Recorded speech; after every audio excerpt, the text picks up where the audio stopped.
Yo mga idol, kamusta? Sports Talk PH nga pala.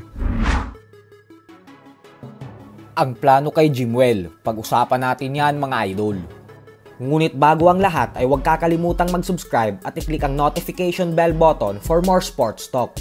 So bagamat nga po sa naging laban ng current undisputed super bantamweight world champion Japanese monster na Naoya Inoue at ng Mexican former 2 division world champion Luis Nery 9 na buwan na ang nakakalipas, ay nasaksihan natin ang kauna-unahang pagbagsak ni Inoue sa kanyang buong professional boxing career. Matapos siyang padapain ni Nery sa sahig ng lona sa first round, ay tila napaganda pa nga po ang laban na ito para kay Inoue. Ito po ay dahil nakuha niya ang award para sa WBC 2024 Knockout of the Year.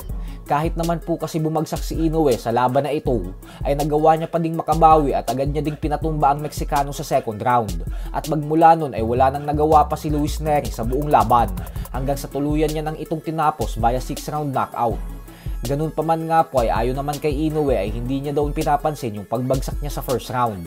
At bagkos mas nabilib daw siya sa kanyang sarili dahil sa kabila ng maaga niyang pagbagsak sa laban, ay hindi siya nataranta o nawala sa kanyang composure. At bagkos na natili siyang kalmado hanggang sa tuluyan niyang nabaliktad ang laban pabor sa kanya.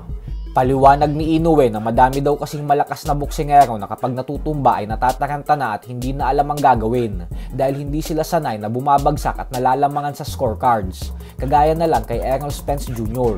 At kapag nataranta ka umano ay mawawala ka talaga sa game plan mo na siyang mas maglalagay sa iyo sa kapahamakan dahil magiging bukas na ang depensa mo sa mga counter punch ng iyong kalaban. Sa kabilang banda naman mga idol ay ibinalita nga po mismo ng Boxing News 24/7 na posibleng sumabak na sa professional boxing ang anak ng ating pambansang kamauman ni Pacquiao na si Jimwell Pacquiao. Sa kasalukuyan po ay may edad na 23 anyo si Jimwell at nakapagtala ng record sa amateur boxing ng 4 na panalo at 4 na talo.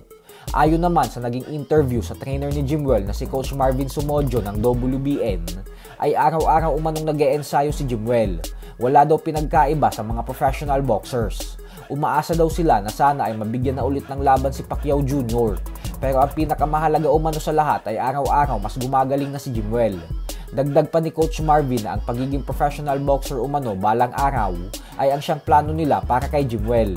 Pero titingnan daw muna niya kapag handa na talaga ito sumabak bilang profesional. Giit pa nito na ang maganda daw kasi kay Jimwell ay napakasipag umano nitong mag-ensayo at kailanman ay hindi nagrereklamo. Bukod dyan ay nakikipag-sparring din daw ito sa mga world-class fighters kung saan maganda din daw ang pinapakita ni Jimwell kontra sa mga ito.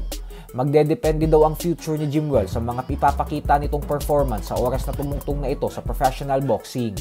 Kaya naman dahil dyan ay isang kaabang-abang po talaga ito para sa mga Pinoy boxing fans. Lalo pat kapag naging pro boxer na si Jimwell, ay dalawa na sila na anak ni Pacquiao sa professional boxing.